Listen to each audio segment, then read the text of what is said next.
Deep inside, past the steel gates and the ever-watchful guards in South African prisons, lies a world ruled not by the authorities, but by a secretive and brutal brotherhood, the 28s. This isn't just a gang, it's an empire. An invisible government runs the prison from the inside out, with its own laws, punishments, and rituals. Guards fear them, inmates obey them, and those who dare challenge them, they disappear into the cracks of history, never to be seen again. For over a century, the 28s gang has controlled South African prisons with an iron grip. In fact, in these prisons, it's not the government that decides your fate, it's the 28s. But how did they rise to power, and what makes them so untouchable? This is the story of how one gang became the most powerful force in all South African prisons. The story of the Numbers Gang is one of betrayal and brotherhood, rooted in the raw injustices of South Africa's colonial past. It begins in the late 19th century in the suffocating depths of the Witwatersrand gold mines, where thousands of black men toiled under brutal conditions. These workers, drawn from across the country and beyond, lived in overcrowded, all-male compounds, treated as little more than expendable labor by the British mining magnates who ruled Johannesburg's burgeoning industry. Amid this hardship, a legend emerged, a man who would challenge the system and, in doing so, lay the foundations for the most feared prison gang network in South Africa's history. His name was Nongoloza Matabula, but before he became a kingpin, Nongoloza was just a boy from rural Zululand, a restless spirit who, like many others, had been lured by the promises of wealth in the mines. His journey, however, took an unexpected turn when he crossed paths with a mysterious figure named Paul Mambazo, a bandit and self-proclaimed protector of black workers. Mambazo wasn't just a criminal, he was a resistance fighter who taught Nongoloza more than just how to survive. He taught him how to fight back against a system designed to destroy them. Under Mambazo's guidance, Nongoloza learned the art of highway robbery. His gang attacked colonial convoys. They created a secret language, a code that bound them together stronger than any lock could restrain. At night, Nongoloza's crew ruled the shadows. During the day, his right-hand man, Ngeleket Shan, continued their work. But survival demanded hard choices. When Mambazo vanished, Nongoloza faced a critical decision that would split his brotherhood forever. He believed their gang must remain pure, no relations, no weakness. Ngeleket Shan disagreed, arguing that survival sometimes meant compromise. This philosophical divide birthed the 28s and 27s. The number 2 in both factions' names symbolized their dual leadership, a lasting reminder of the time when Nongoloza and Ngeleket Shan had stood side by side as brothers. But unity was long gone. The rift was irreparable. To maintain order despite their differences, the two factions came to a tense agreement. They would operate in shifts, dividing their reign between night and day. The 28s, fierce and battle-hardened, ruled the darkness. Under the cover of night, they carried out assassinations, settled scores, and enforced their dominance over the prison underworld. The 27s, in contrast, controlled the daylight, ensuring that the gang's laws were obeyed and handling disputes with ruthless efficiency. However, Nongoloza's faction, the 28s, became warriors, ruthless, uncompromising. They would rather die than break their code. When colonial forces finally imprisoned them, they didn't break, they evolved. Prison wasn't their end. It was their beginning. The 28s transformed incarceration into their kingdom. They developed intricate hierarchies, brutal initiation rituals, and a system of control so powerful it would eventually dominate every prison in South Africa. Fear became their currency, violence their language. But in the brutal world of South African prisons, violence was never enough. Real power demanded something more sinister, money. Nongoloza understood this better than anyone. He didn't just want to rule through fear, he wanted to control everything. Inside Point Prison in Durban, a different kind of warrior emerged. Not a fighter with muscles and scars, but a group of 6 men led by a cunning Zulu named Gray. These weren't traditional criminals, they were economic predators. While others fought with Gray's men fought with dice and calculated trades. At first, the Numbers Gang saw them as parasites, opportunists feeding off an empire built with blood. But Nongoloza was no ordinary leader. Where others saw threats, he saw an opportunity. Instead of destroying Gray's group, he absorbed them. They became the 26s, a faction with one crucial mission: generate wealth. They would become the financial heart of the prison underworld.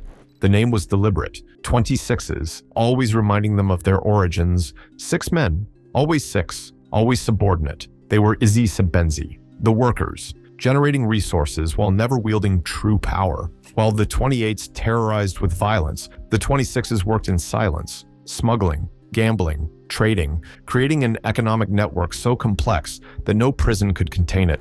Control wasn't just about who could fight the hardest. It was about who could control everything, seen and unseen. Power wasn't just about who could swing the sharpest. It was about who could own the very heartbeat of the prison. And in the end, it all belonged to the 28s, the warriors, the rulers, the unseen hand that dictated every move behind bars. The 28s split their warriors into two lines, the gold and the silver. This isn't just a division, it's a sentence of fate. The gold line are the warriors. They are the direct descendants of Nongolos's vision, living legends who breathe violence and loyalty. From the moment a recruit enters their world, he is transformed, not trained, transformed. These are men who without hesitation, who understand that fear is more powerful than any. To be gold line means carrying the gang's history in your. Every scar tells a story. Every memory is a battle. They memorize the legends of their founders like sacred texts. A single look from a gold line member can silence an entire prison block. They don't just enforce rules, they are the rules. For those who did not carry the warriors, the fate was far different. The silver line existed beneath the gold line, and its members lived under a far crueler reality. If the gold line were the kings of the 28s, the silver line were their servants, bound by an unspoken law that dictated their subjugation. Many who found themselves in the silver line did not choose it. Some were young recruits, drawn into the gang but lacking the strength or ruthlessness required to fight. Others were prisoners who had fallen into debt, their freedom exchanged for survival. And then there were those who had simply been claimed, marked as property by a higher-ranking member of the gold line. The silver line was a world of silent suffering, where submission was the only path to survival. Members of this line were often forced into servitude, carrying out menial tasks for the warriors who ruled over them. They were messengers, errand boys, and in the darkest corners of the system, they were treated as property, offered as tributes, used as a means of control, and subjected to abuses that outsiders could barely comprehend. Among the 28s, this system was not questioned. It was not seen as cruelty or punishment. It was tradition, an institution as old as the gang itself. To rise above the silver line required more than just obedience. It required patience, resilience, and, in some cases, the right alliances. Some managed to climb their way out, earning respect through acts of extreme loyalty or service. But for many, once they had been marked as silver, their fate was sealed. Though both the gold and silver lines carried the same number, their worlds could not have been more different. One ruled, and the other served. One wielded power, and the other endured it. And yet, together, they made up the 28s, their fates intertwined in a brutal system that had stood for over a century. So, how does the 28 gang recruit its members? Entering the 28s is more than just joining a gang. It is a transformation, a rebirth into a world where loyalty is measured in and hesitation can be fatal. The initiation process is not for the weak. It is designed to break a man, to strip him of his past identity, and forge him into a soldier who exists only for the gang. There is no invitation. There is no application. The numbers choose their own. A new inmate is watched from the moment he enters the prison system. He may not know it, but his every move is scrutinized by Die Glass, the senior members who act as the eyes of the gang. Their gaze is sharp, their judgment final. They see what others don't, the subtle flicker of fear, the unshaken resolve, the quiet hunger for power. If an inmate catches their interest, the first test begins not with violence, but with words. The riddle test is an ancient tradition, a seemingly harmless exercise that conceals a deadly purpose. The riddles are more than puzzles. They are psychological traps designed to reveal the nature of the recruit. Answer too cleverly, and you might be seen as a threat. Answer too foolishly, and you might be discarded as useless. But answer in a way that reflects cunning, loyalty, and an understanding of the unspoken rules of power, and you are one step closer to the brotherhood. But words mean nothing without action.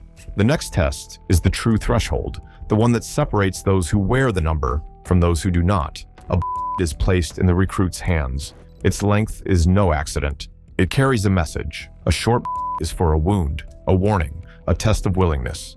A long is a sentence, an order to erase a life. The recruit is given a name, a target, It could be a rival inmate. It could be a prison guard. It could be someone who has simply fallen out of favor with the gang. There is no room for hesitation. The test is absolute or be discarded. That was what happened to 15-year-old John Mongrel. In 1981, 15-year-old John Mongrel gripped a sharpened and walked toward an inmate's cell with in his eyes. His target likely dismissed him as just another frightened juvenile, unaware he faced a boy willing to prove himself as a capable member of one of the most powerful gangs that control all South African prisons. Only a year earlier, at 14, Mongrel had been thrown into Pollsmoor Prison, a brutal, lawless place where survival wasn't guaranteed. Weakness here meant from his first day, the unwritten laws of the numbers gang shadowed his every move.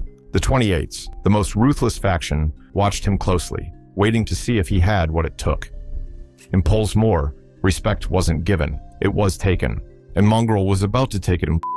Mongrel, still a child by any normal standard, plunged his deep into his target's heart. Some say it was another prisoner, others insist it was a guard. The message was clear either way. John Mongrel wasn't just another lost boy, he was becoming something. For those who succeed, like 15-year-old John Mongrel, there is no celebration, only transition. The act of violence is the final key that opens the doors of the 28s. The recruit is brought before the brotherhood in a ritual that has remained unchanged for generations. If he has proven himself a warrior, he is placed within the gold line, where he will learn the art of control and violence. If he is deemed lesser, he is sent to the silver line, where his role is one of subservience. Either way, his life is no longer his own. He belongs to the 28s now, and the only way out is the 28's dominance is not just a matter of numbers or brute force. It is a system, a structure, a way of life enforced through unrelenting violence, control, and fear. They are not just warriors, they are businessmen, controlling the very life of the prison. Flows through their hands, cigarettes. If an inmate wants something, he must go through them. They dictate who eats and who starves, who gets protection and who is left vulnerable. Food, a commodity often overlooked by those outside the prison system, is a in their hands. The 28s control its distribution, ensuring that loyalty is rewarded and disobedience is punished through calculated deprivation. Those who fall in line are given scraps of comfort. Those who resist are left with nothing until desperation forces them to beg for inclusion or to die from hunger and violence. Everything in the prison belongs to the 28s. The guards may hold the keys, but the real power lies with the men who control the underworld. Rival gangs exist, but they do not challenge the system. They adapt to it, making deals, forming uneasy alliances, and always being aware that a single misstep could mean war.